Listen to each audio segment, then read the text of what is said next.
Multivitamin দরকারি সহায়তা না অপ্রয়োজনীয় অভ্যাস?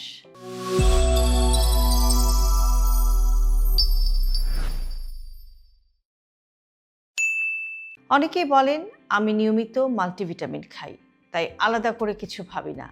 আবার কেউ বলেন এসব খেলে কিডনি নষ্ট হয়। তাহলে প্রশ্ন আসে, মাল্টিভিটামিন কি সবার জন্য দরকার, নাকি এটা শুধু মার্কেটিং? কারা উপকার পায় আর কারা উল্টো ক্ষতির ঝুঁকিতে পড়ে?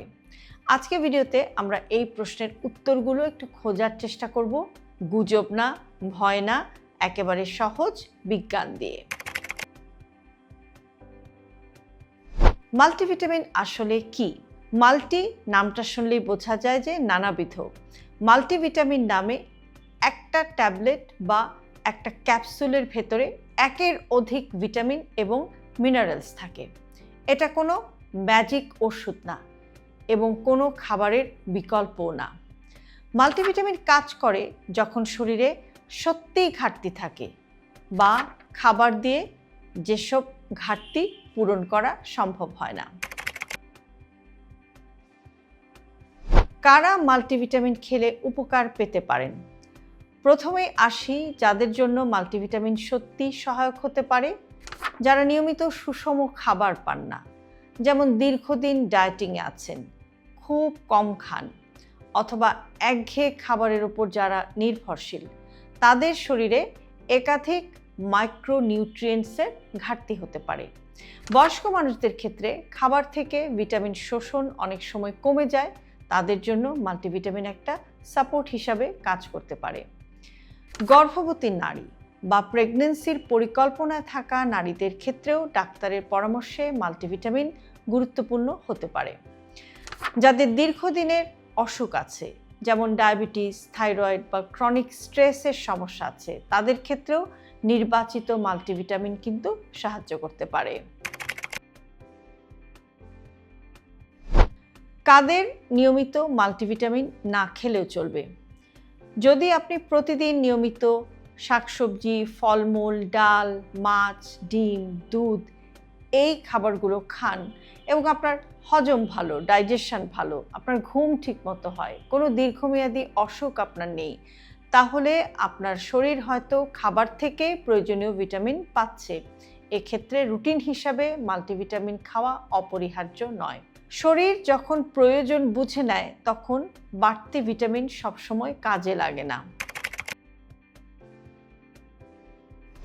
কখন মাল্টিভিটামিন আপনার ক্ষতি করতে পারে? এখানেই সবচাইতে বড় ভুলটা হয়। অনেকেই মনে করেন ভিটামিনই তো, কী বা ক্ষতি হবে, কিন্তু সব ভিটামিনই একই রকম নিরাপদ না। ফ্যাট সলিউবল ভিটামিন যেমন vitamin A, vitamin D, vitamin E, vitamin K, এগুলো কিন্তু শরীরে জমে যেতে পারে। অপ্রয়োজনীয় বেশি ভিটামিন নিলে লিভার, কিডনি, এমনকি হার্টেও চাপ পড়তে পারে। আবার সব মাল্টিভিটামিন সবার জন্য একরকম না। পুরুষ, নারী, বয়স্ক, ডায়াবেটিক পেশেন্ট সবার প্রয়োজন কিন্তু ভিন্ন ভিন্ন রকম, বা এক একজনের প্রয়োজন এক এক রকম। নিজে নিজে দীর্ঘদিন মাল্টিভিটামিন খাওয়া এজন্যই ঝুঁকিপূর্ণ হতে পারে। টেস্ট না করে মাল্টিভিটামিন খাওয়া কি ঠিক? সবচাইতে ভালো সিদ্ধান্ত আসে জানার পর।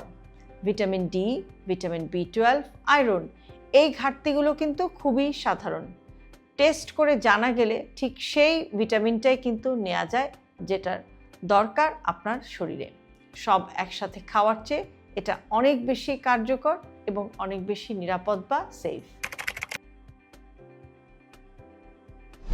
খাবার বনাম মাল্টিভিটামিন একটা খুবই ক্লিয়ার কথা বা খুব ক্লিয়ার একটা কনসেপ্ট যে মাল্টিভিটামিন কখনোই কিন্তু খাবারের বিকল্প না বা খাবারের অল্টারনেটিভ না।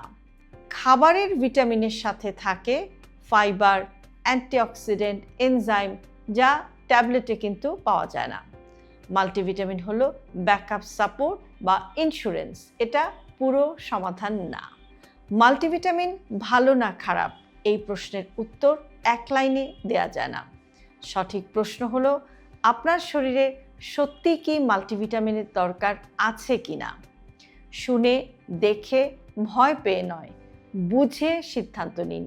নিজের শরীরের ভাষা বুঝুন, প্রয়োজনে টেস্ট করুন, তারপর সঠিক সাপ্লিমেন্ট নিন। আরেকটি কথা, যে কোনো ভিটামিন নেয়ার আগে মাল্টিভিটামিন হোক আর যে কোনো ভিটামিন হোক, অবশ্যই আপনার চিকিৎসকের সাথে একটু পরামর্শ করে নিতে ভুলবেন না। হেলদি লাইফস্টাইলকে জটিল ভাববেন না। আপনার দৈনন্দিন জীবনের ছোট ছোট অভ্যাসের পরিবর্তনই আপনাকে নিয়ে যেতে পারে একটি সুস্থ জীবনধারার দিকে। আর সে কারণে আমরা সবসময় বলে থাকি হেলদি লাইফস্টাইল সিম্পলিফাইড। আজকে ভিডিওটি যদি আপনাদের কাছে ইউজফুল মনে হয় তাহলে অবশ্যই প্রিয়জনের সাথে শেয়ার করতে ভুলবেন না। আর এরকম আরও ভিডিও প্রতিদিন পেতে সাবস্ক্রাইব করুন আমাদের ইউটিউব চ্যানেল এবং ফলো করুন আমাদের Facebook page with doctor Shahnaz Chowdhury.